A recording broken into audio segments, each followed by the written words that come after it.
what are some things that you can do to help somebody who is going through a difficult time?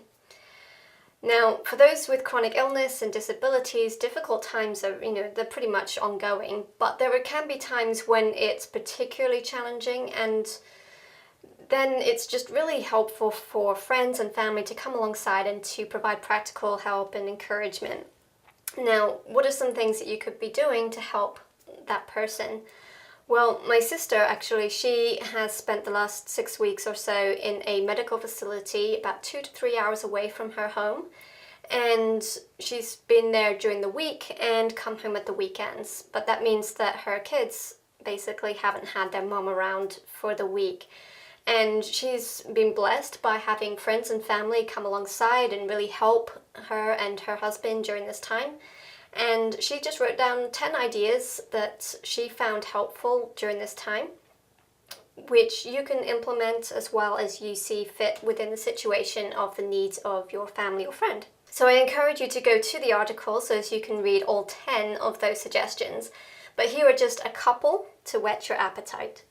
Number 1 is to observe and do. And what we mean by that is very often we say, if there's anything I can do to help, just let me know. Which is great, the willingness is there, but very often we don't get actually asked for the help. And that can be for a number of reasons, but the idea is that if we see something that we can do to help somebody in a practical sense, then actually be specific in offering to help with that thing. Maybe it's providing a meal, maybe it's cutting the grass, maybe it's washing the dishes or cleaning the house. If there's something that you can do that you can see as a practical need to help, then just go ahead and offer to do it. Now, some cases you may be able to just go ahead and do it without mentioning it and bless them that way, but for others that might be a little bit feeling like you're controlling them and maybe taking over. So just to be on the safe side, you might want to say, look, I've seen that your grass is growing quite fast and I know that you're not in a position to be able to cut it right now. I would love to do that for you. Can you tell me when would be a great time to come round and cut the grass for you, and I can be a blessing to you in that way. So obviously you don't have to use those words, but the idea is that you are being very specific in making a suggestion of something that you can do to help somebody, and that gives that other person the ability to say yes or no, depending on their comfort and what they need.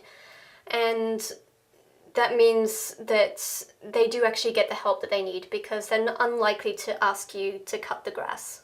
I don't know about you, but sometimes it's more difficult to ask for help than it is to offer help. So just keep that in mind and offer something specific if you can and want to.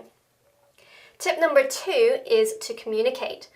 Now, often when somebody is disabled or chronically ill, they can be at home a lot and by themselves, and this can be very isolating and lonely. And to receive a text or a Facebook message, email, even actually regular post, this still exists, or a phone call or Skype or whatever you use, keep in touch with your friend, because like I said, they can get lonely when they're isolated in the house all the time. And to hear from you, to know that you're caring about them, that you're thinking about them, that you want to still keep the friendship going even though they can't participate in activities anymore, that means a huge deal. So that's just 2 out of 10 suggestions. So I would encourage you to go to the website and read the article for the other 8 suggestions. And if you found this video helpful, then please share it with your friends and family and other people who can benefit from it also. And not only this video, but also the article itself with all 10 tips. Just share it and let's help one another and encourage one another in that way. Also, if you like this video, then hit the like comment below and leave a comment. And don't forget to subscribe, because we will be posting content on here that may not be provided on other platforms, so you don't want to miss out on that. Thanks for watching, and I look forward to catching up with you guys next time.